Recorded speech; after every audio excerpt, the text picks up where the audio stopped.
మహిళలు ఎంత బంగారం ధరించాలి అని ఎవరైనా అడిగితే అది వారి స్తోమతపై ఆధారపడి ఉంటుందని చెబుతారు. కానీ ఖచ్చితంగా ఇన్ని నగలు మాత్రమే ధరించాలి అనే రూల్ పెడితే అసలు ఈ విషయంలో ఒక పంచాయతీ నిర్ణయం తీసుకోవచ్చా? ఇప్పుడు ఈ విషయంపై పెద్ద ఎత్తున చర్చ జరుగుతోంది. అసలు చర్చ ఎక్కడ మొదలైందో తెలుసుకుందాం. ఉత్తరాఖండ్లోని కందద్, ఇంద్రోలి గ్రామాల పంచాయతీ వారు తీసుకున్న నిర్ణయమిది. శుభకార్యాల్లో ప్రతి మహిళ 3 ఆభరణాలు మాత్రమే ధరించాలి, లేదంటే 50,000 రూపాయల జరిమానా విధిస్తామని పంచాయతీ తీర్మానించింది. అందరూ సమానమనే భావన కోసమే ఈ నిర్ణయమని తెలిపింది. ఈ నిర్ణయం సరైనదా కాదా అని ఇప్పుడు ఆ రాష్ట్ర వ్యాప్తంగా చర్చ జరుగుతోంది. పెళ్లికి 10 రోజుల ముందు 2 గ్రామాల సమావేశం జరిగింది. ద్రవ్యోల్బణం ఎక్కువగా ఉంది, అందరూ సమానంగా ఉండరు. అందుకే 2 గ్రామాలు కలిసి బంగారం వాడకాన్ని తగ్గించాలి అనే నిర్ణయం తీసుకున్నాయి. చెవి కమ్మలు, ముక్కు పుడక, హారము ఈ మూడింటిని మాత్రమే ధరించాలని నిర్ణయించాయి.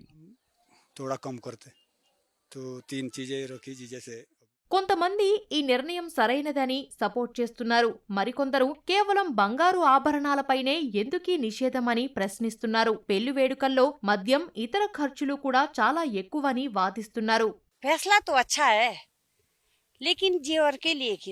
ఈ నిర్ణయం మంచిదే, కానీ కేవలం ఆభరణాలపై మాత్రమే ఎందుకు? నిషేధం విధించాలంటే అన్నింటిపై విధించాలి. ఈ రోజుల్లో పెళ్లిళ్లలో ఎక్కువగా తమకున్న సంపదను చూపించుకుంటున్నారు. ఒకరిని మించి మరొకరు ఖర్చు చేస్తున్నారు. 5-7 బాటిళ్ల ఖరీదైన మద్యం లేకపోతే పెళ్లి పూర్తయినట్లు కూడా అనుకోరు. అందుకే నిషేధం అన్ని విషయాలపైనా ఉండాలి, కేవలం ఆభరణాలపై కాదు అనేది నా అభిప్రాయం.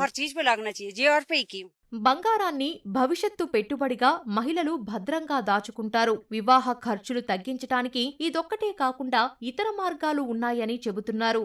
ఒక రకంగా ఆలోచిస్తే బంగారం కూడా ఒక పెట్టుబడే. ఒక మహిళ దగ్గర బంగారం ఉంటే ఇంట్లో అవసరాలు వచ్చినప్పుడు ఆమె ముందుగా ఆ బంగారాన్ని ఉపయోగించి అవసరాలను తీర్చడానికి ప్రయత్నిస్తుంది. అనవసరమైన ఖర్చులు పెరుగుతున్న సమయంలో ప్రజలు దీని గురించి ఆలోచించాలి. పంచాయతీ తీసుకున్న ఈ నిర్ణయంపై చాలా వరకు చర్చలు జరిగాయి. కొంతమంది వాదనలు కూడా పరిగణలోకి తీసుకున్న పంచాయతీ తిరిగి కొన్ని సంస్కరణలు చేయాలని నిర్ణయించింది.